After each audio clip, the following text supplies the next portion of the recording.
All right, Modern Warfare fans, I got some great news for you because Mr. Robert Bowling is here, and when he's in the studio, it's great news. What's up, man?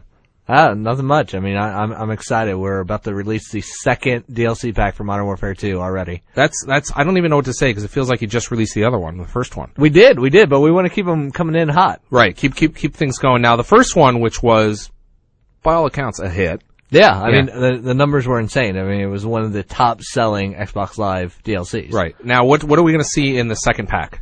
Well, the second pack, which we're referring to as the Resurgence pack. Resurgence. Okay. We're keeping with the formula. We're bringing you 5 locations that you can play in Modern Warfare 2. And so 3 of those are brand new locations you've never seen. Okay. And then we're keeping with what the fans wanted of seeing some of their favorite Call of Duty 4 maps coming back. So, let's talk about the old ones first, and then I want to get into the new ones, because I'm pretty excited about one of the new ones. Yeah, excellent. So the ones we're bringing back are Vacant, Yep. which is, the wide open Russian office complex, and there's some really cool details that we changed in that one that I think, depending on whatever your favorite game mode is, you're going to really like. So you've taken the basic map and kind of updated it. Yeah, we've updated it, new visuals, new atmosphere, a lot more detail, similar to what we did to the other ones. But this is the first time we're messing with the geo a little bit, depending on your game type, which is cool. The geo. Yeah, so the way the levels basically, if you remember in Vacant, when you get back to the back part, right, there's a hallway and then it opens up into the large office space. Yep. And there's a gate there that always prevents you from coming into that hallway. Well, depending on your game type now, we're going to take that gate away so that now you have extra flanking routes. The gates are open. Yeah. The gate can be open. It can be. Okay. And that's really cool because it's cool to see how such a small detail can change your entire strategy on a map. Right. And then the second one is Strike. Strike is, one of the urban, towns where, you have the big monument in the center, and then you have the hotels around and the flower shop. And right. It was one of my favorite, Call of Duty 4 maps. Right. It's really good for objective game types. Right. So yeah, that's the fan favorite ones we're bringing back. And then what else you got?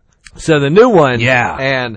And this one especially I'm excited for. It's called Carnival. Okay. And Carnival is like this desolated amusement park. It's this theme park, and it's not, it's not like anything we've ever done before. It's not a war-torn city. Right. It's not an abandoned this or that. I mean, this is this amusement park that is overrun. Like, you have, your roller coaster, you have your fun house, you have your World of Tomorrow, you have all these really cool, unique locations, and it's just an awesome place to fight in. So it's your chance to really go in and shoot up some carnies. Yeah. Shoot up some carnies. I mean, the carnies are long gone. Right. These guys are gone, but you can post up in their corn dog stand, right, and defend B all you want. Really? But it's really cool in objectives because, I mean, when you're taking fire from a giant clown mouth, it's just awesome. Now, is this a nighttime map? Is it a daytime map? It's a daytime map. Okay. Yeah, it's a daytime map. But what really makes this map is its vantage points. I mean, you'll have a sniper who found his way up to the top of the roller coaster, right, and he's laying up there prone, and he's trying to pick, cover B. So you got some great sight lines. Yeah, great sight lines. The top of the funhouse is awesome because it really covers like all of the maps. So if you can hold down the funhouse in the objective games, you're doing pretty good. Now so that sounds like a lot of fun. That's the one I want to talk about is Carnival because I've heard some great things about it. I saw some pictures and it was like this looks like it's something we've always wanted to do. Yeah, exactly. Go in and just go crazy in a theme park. It's insane. And what's cool is like the maps that really come alive in multiplayer are the ones that use original assets. Right. And this is one of those maps. Like the designer started working on it. He's like, to do this right, we need to come up with all new art. Right. And so they just started hammering away on it, and that's why it's in the second. I mean, I really wanted it in the first DLC pack. So they've been working on it for a while. Yeah. I mean, it's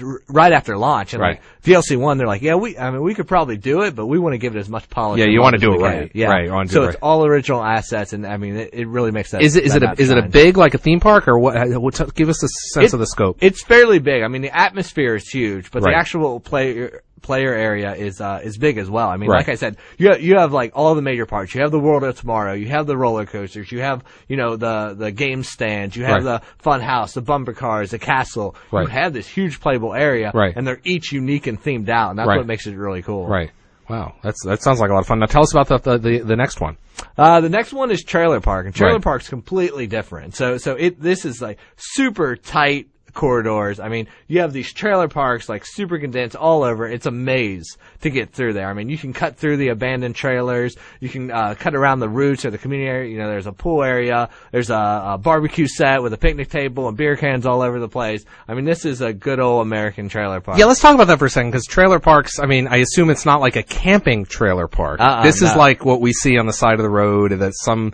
they're manufactured housing, I think is what the proper term is. Yeah, they're mobile estates. Mobile estates, right. Yeah, and this mobile estate, I mean, it's cool. And it actually, like, in context of the game, it's actually like the living quarters for the people who run the boneyard. So if you remember the boneyard level from the single player. Are we going to to see the boneyard in the distance? You'll see it in the background. Okay. But that's not, you know, you're playing in this living quarters for that. Right. So they have all these, like, makeshift trailers that they live in. And it's just a cool map for objectives because, like, it's a maze. It's just tight quarters. When you see that HQ pop up, you're trying to figure out the best path. So I want to cut through the tight-knit corners where I could easily be pinned down. Right. You know, so there's obvious choke points. Right.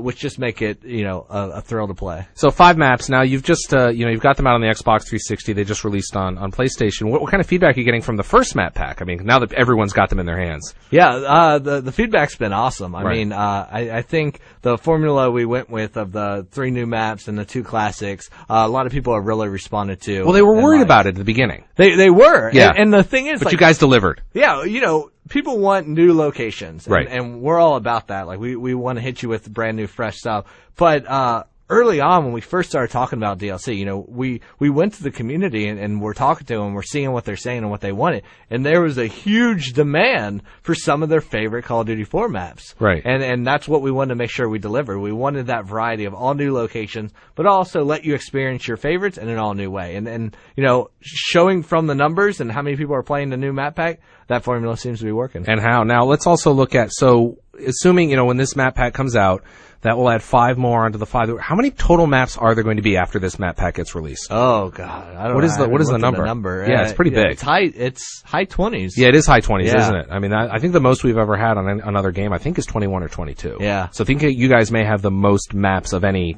multiplayer game. Well, we like options. Yeah, you. Yeah. So how much are they? The map pack is gonna be coming out at 1,200 Microsoft points. Okay, 1,200 Microsoft points. So sticking with the formula we said before. Yeah. Yeah. It's good. Yeah, it's good. I mean, but you know, we still need to talk about the 5th map pack. Yeah. Let's go on with that. Let's go ahead. Yeah. So the 5th map in the Resurgence pack is Fuel. And Fuel is completely unique from the other ones in the map pack because this is another sniper haven. Okay. So we always like to, you know, gear at least one map towards a certain game type. You know, Trailer Park's all about the tight corridors. It's your run and gun type of guy. It's your HQ player. And Fuel is different. You know, it's wide open space. I mean, and I used to always talk about Overgrown being one of our biggest maps. Right. But Fuel is really competing for that title. Does Fuel have the same up and downs like Overgrown did? It does, because it's basically broken up into 2 sections, you could say. You have basically what it is, it's an oil refinery. Right. So you have, like, you know, the pumps and the outposts and all that, and that's wide open space. Scarce cover, you know, that's where the sniper is going to be posting up. And then you have the big playable area, which is a large warehouse, all the offices, the interconnecting areas like that, and that's where the running gunners and the objectives are going to be. And it really keeps the objectives over there so the snipers can do their things, cover the points, and then the guys who want to run in there, get in the action, can do that on their own. Now, when you're playing these, what class do you go in as? I mean, what are you doing? Me, I can't snipe. Really? I try to snipe, Just not I your can't thing. do it. Okay. So I'm definitely, you know, I try to always keep mobile, and I try to always keep silent. So I'm typically rolling with bling, so I can have a SCAR. And on that SCAR, I have a holographic sight and a suppressor. And then I have, you know, Cold-Blooded and Ninja Pro. Right. So I'm trying to stay always mobile and always stay silent. Try to get behind enemy lines, flank around there, and like clear them out that way when they're actually moving up. So you're going just stealth style. Always going deep in behind. So these are 5 maps that are coming out. Have you been surprised at the reception of the first map pack? I was. I mean, I know how ravenous our community is. Yeah. But when this map pack hit, like, people ate them up. I mean, and when we first launched, we're like, okay, we're going to limit the maps to the 2 stimulus playlists. Right. And we'll be doing that again with the Resurgence playlist. Okay. But what we learned from last time is before if you wanted to play the new maps, you had to jump into those 2 playlists. Right. And the reason we did that is because we don't want to we don't want you to have a bad matchmaking experience. So, you want to play the new maps. We want to make sure you have plenty of people to play with, so we condense them in there, and you can rotate through all the playlists.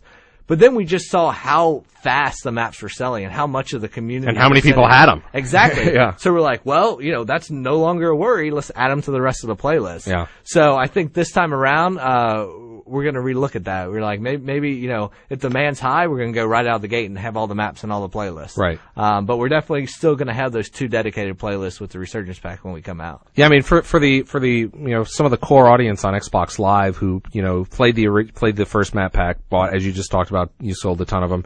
And then they kind of stepped away from it and kind of poked their head in the Halo tent and played Halo Reach for a little while. Right. And now that's over, so now they're back at this. So it's like there's so much for them to do. Yeah, and that's what's great. I mean, we love this roller coaster of games. Like, they're 2 very different games, but they're 2 high quality games. The Halo, like I said, the Halo Reach beta just finished, and they're just in beta. But you guys have been shipping for quite some time now, and it's just there's so many options now for if you like first person shooters. Yeah, that's great. So, all right, so Robert, when are these going to be available? The Resurgence Pack, which is coming out first on Xbox Live, is going to be available June 3rd. So wait a minute. So if you're on another console, you're going to have to wait a little while to get these. Xbox Live members, you are going to get these first. Yeah, a little bit. Jump on June 3rd and download them. Thank you, my friend. Yeah, thanks.